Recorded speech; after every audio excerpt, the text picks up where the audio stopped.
Guys, welcome back to my channel. So today we'll be doing high lift devices. So in the last chapter we had seen trailing edge flaps and leading edge slats. So both of these are high lift devices. They are used to reduce the takeoff and landing distances. Okay. So in the previous chapter we had seen in case of a swept wing aircraft, so they have bad low speed characteristics. Okay. So since the chordwise flow was lesser, the lift being generated was lesser. So if we want to use a swept back wing without flaps and slats, if this is the runway, you would require more amount of runway to gather that increase in speed to get that required lift, right? So flaps and slats help in this. By increasing the CL, it increases the lift so that you can take off and land using only lesser distances, or you can say reduced distances. Okay. So this is how it looks. Trailing edge flaps and leading edge slats. So slats, if we look, so the air accelerates through this gap that you can see here. Okay. And thereby injects high momentum fluid into the boundary on the upper surface, delaying the onset of flow reversal in the boundary layer. So basically it energizes the boundary layer. Okay. So why was stalling happening? It was happening because the airflow was separating just after the leading edge and there was no flow over the aerofoil. Okay. So by re-energizing the boundary layer, you will have some flow over it, thereby delaying the stall even further. Okay. Similarly, flaps are placed at the rear of the wing in order to reinvigorate the flow near the trailing edge, which has been slowed down by the adverse pressure gradient. Okay. The lift coefficient can typically be doubled by these devices and therefore allows airliners to land and take off at relatively low runway speeds. Trailing edge flaps, if we see, they have three distinct advantages.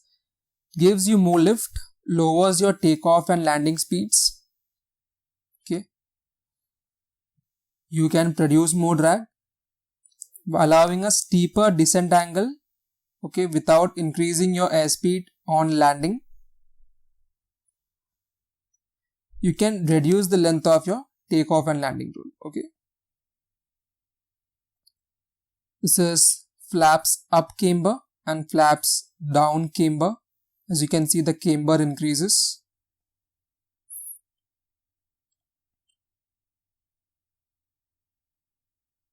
So now we'll look at the difference in climb when you use flaps and when you don't use flaps. Okay. So this is the runway. So when you use flaps, as you can see, the ground roll is lesser and you are able to take off earlier. So, but with flaps, as lift is increasing, your induced drag also increases. Okay. So hence you are having a shallower or a degraded climb in this case. Without flaps, you will be using more of the runway, but your climb will be steeper due to absence of induced drag. Getting it? Now we'll look at types of trailing edge flaps. So first is a plain flap. Okay. So it looks something like this. There is no slots in between here.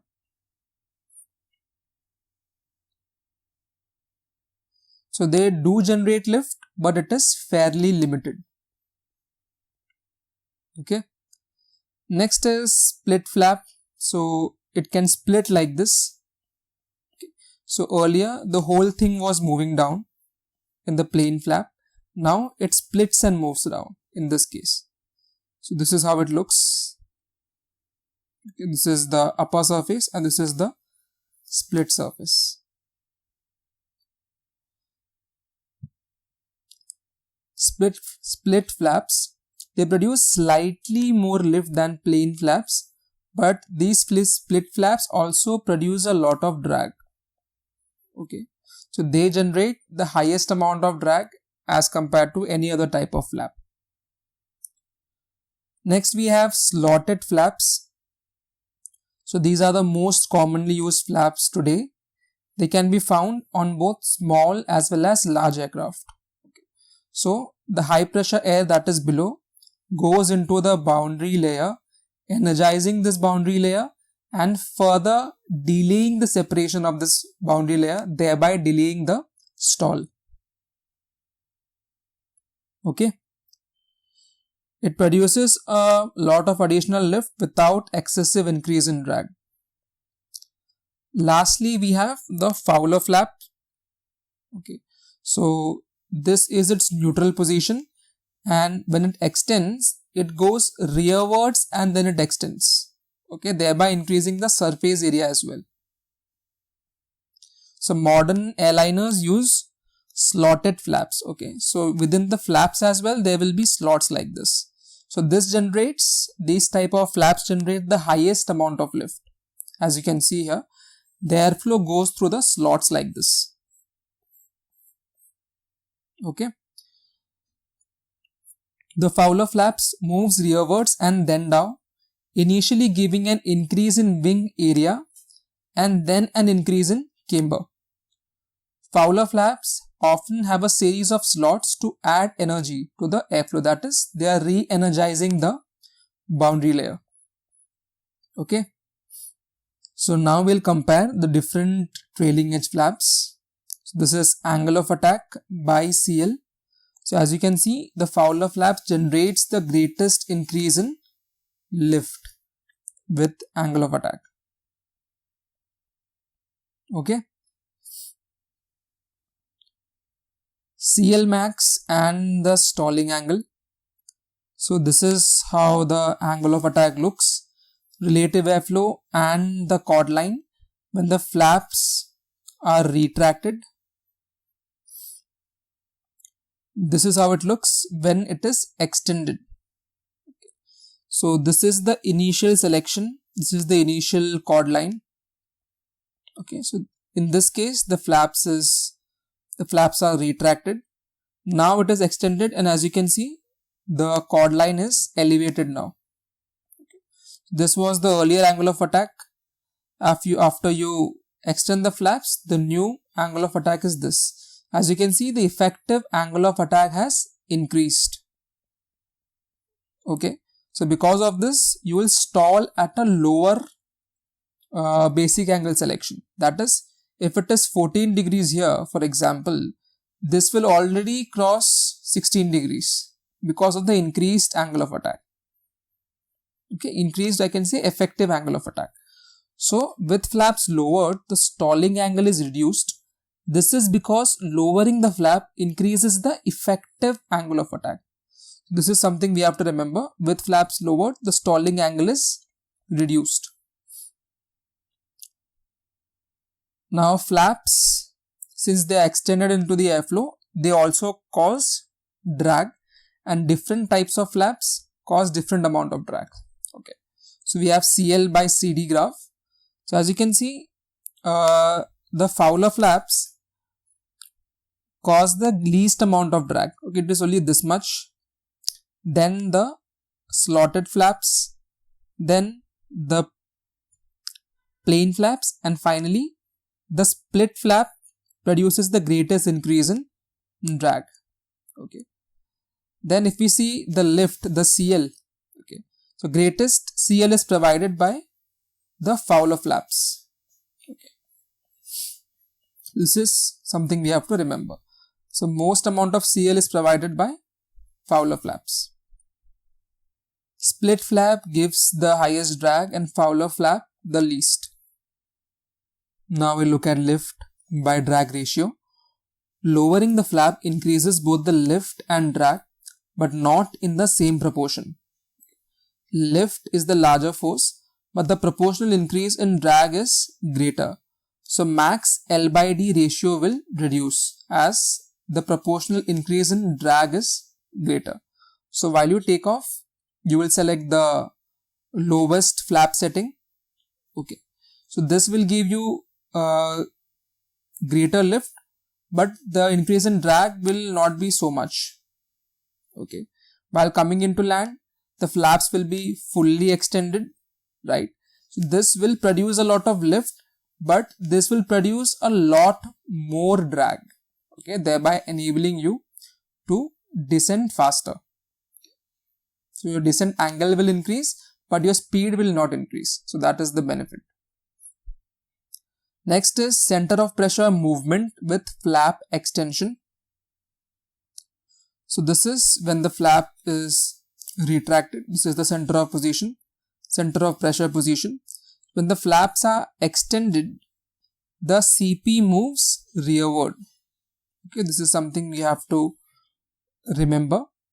And since the CP is moving rearward, it will give a nose down pitching moment. So more the CP moves forward, our nose will pitch up, and the more the CP moves rearward, our nose will pitch down.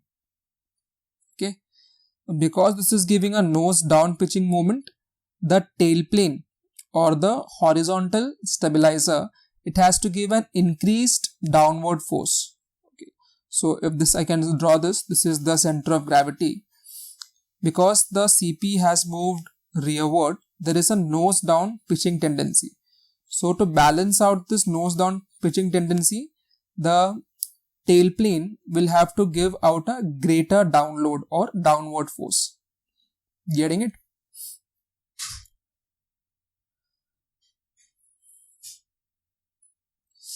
Next is we look at leading edge high lift devices. So first we have leading edge flaps, out of which first is Kruger flaps. So they are located in the inboard section of the leading edge, okay, towards the root. It increases the camber and promotes root stall on a swept wing. So this is how it looks.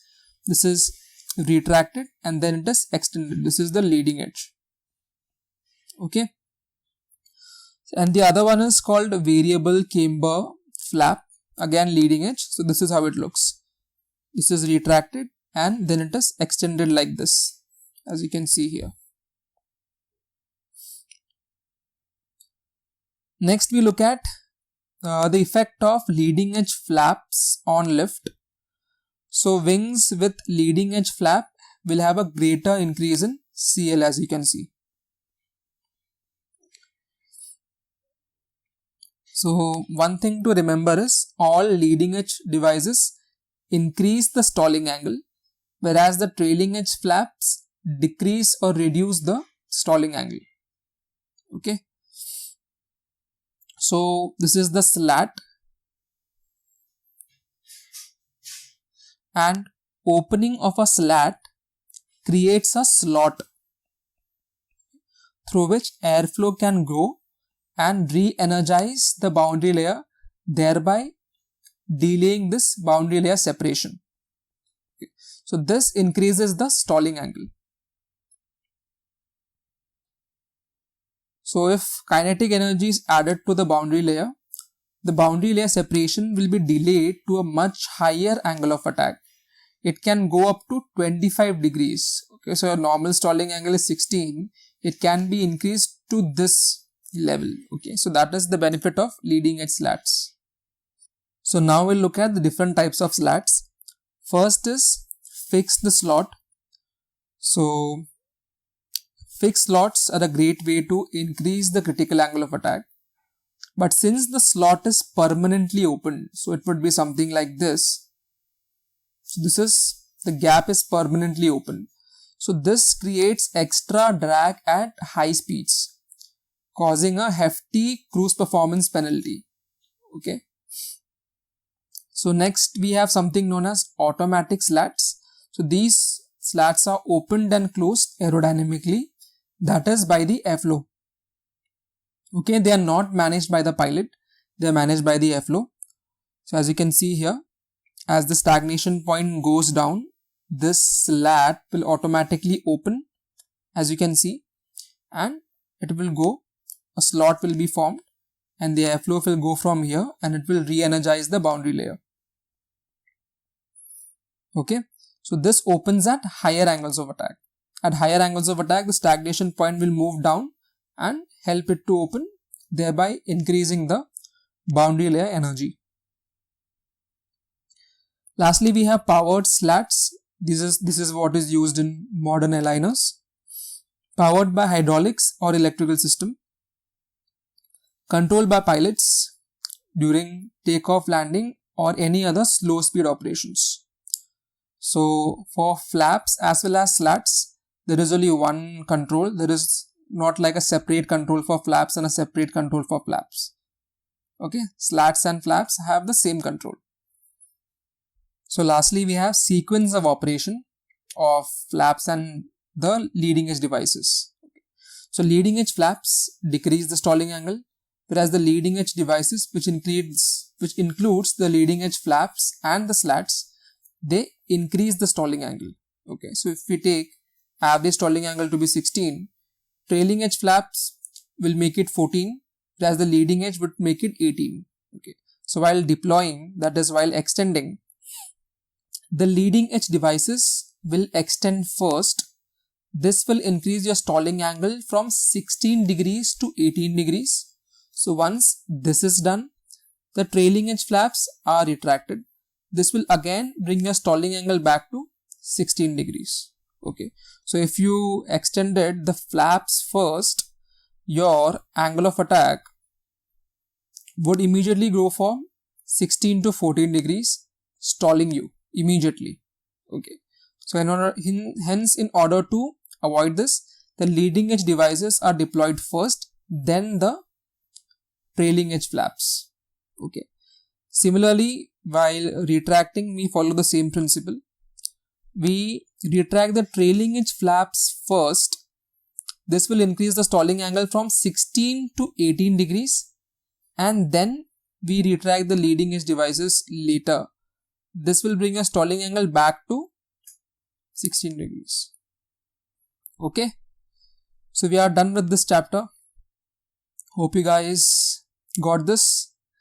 If you found this useful, do share it with your friends who are giving the technical general exam, and do subscribe. Thank you.